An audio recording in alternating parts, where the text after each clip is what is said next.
On March 11th, 2020, a player in the National Basketball Association named Rudy Gobert tested positive for the coronavirus. Not Rudy's fault, really.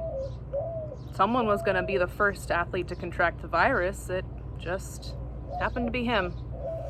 Prior to Rudy's test result, there had been some precautions put forth in the sporting world to keep fans and players safe. But within 24 hours of Rudy's news, all amateur and professional sports across the globe had come to a screeching halt. I was stunned to learn that included the cancellation of Major League Baseball spring training and a postponement to the start of its regular season, which was just 2 weeks away. In the ensuing days, America and the world would become familiar with lots of new words and terms. Novel coronavirus, social distancing, shelter in place, government lockdown, underlying health conditions. So ominous and so uncomfortable. I was looking forward to old favorites like play ball. Hey, hot dogs here. Runners take their lead. Joe Schmo is warming up in the bullpen. That ball is out of here. So heartening. So much a part of my life. If I had to stay home through this pandemic, did I have to do it without baseball? Sure was looking that way.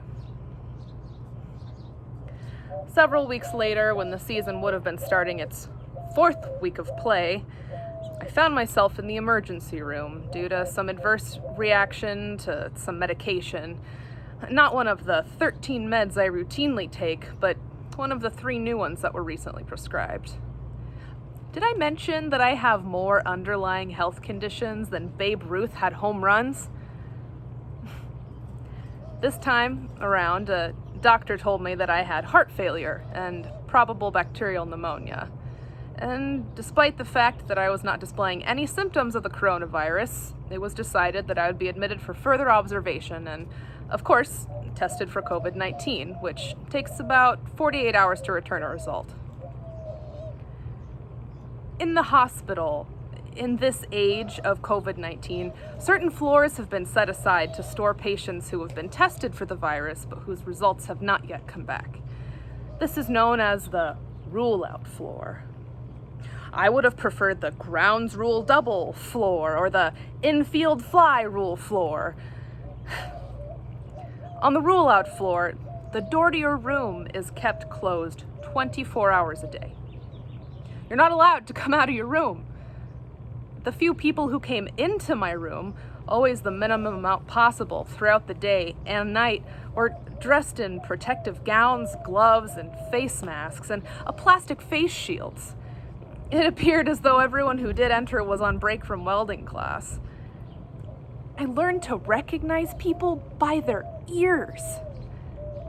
I may have forgotten to mention that no visitors at all were allowed.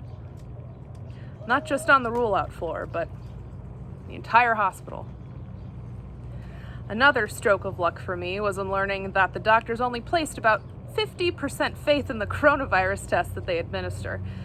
So, after getting a negative result on the first test, it was decided that I would receive another. Think of a manager asking the umpires to review a questionable call on instant replay. 48 more hours on the rule-out floor for me. By this time, I had taken a road trip to a hospital in Phoenix, where my primary medical team resides. They thought a bronchoscopy would be a splendid idea while they were poking around inside my lungs, so they extracted some tissue and sent it off to a lab in California for yet a 3rd COVID-19 test. This meant 4 more days of waiting in isolation for the results. I don't want to sound like I'm complaining. I do realize that everything they did was for my own benefit, given my medical complexity. But what Rudy Gobert and Major League Baseball couldn't have known a month earlier was how important baseball would be to someone in my position. Pulling the plug on the season this close to opening day was like walking up to a stadium with tickets in hand and not being allowed in. Bad enough I couldn't see my wife, rough enough that I couldn't leave my room, tough enough to get through meal after meal of hospital food, but there were no games to watch. And there were no standings to mull over to see how far ahead or behind your team was.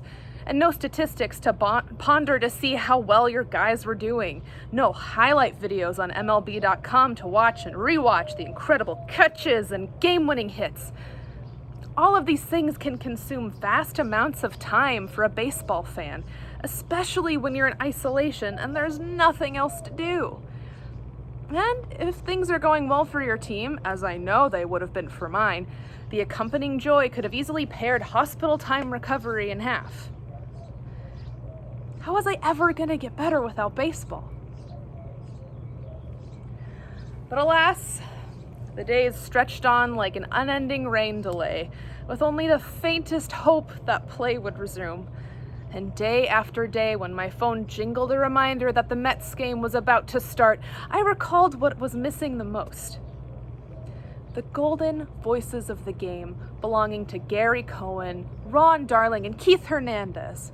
As familiar and comforting to me as anyone in my own family.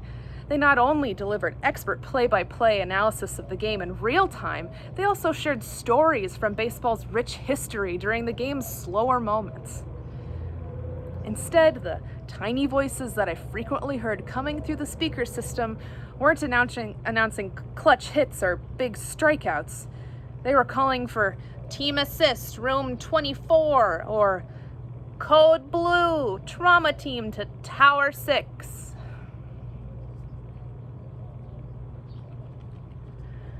Well, thankfully, Rudy Gobert has made a full recovery from his bout with the COVID-19 virus, and I'm happy to say that after 12 days in the hospital and 3 negative test results, I was able to rejoin my family at home to the delight of all. The heart problem corrected itself, and antibiotics cleared up the pneumonia. Yet, all is not well. A new and serious condition has emerged, of which there may be no cure. You see, I just can't seem to shake this tune that keeps running through my head. Take me out to the ball game, take me out to the crowd.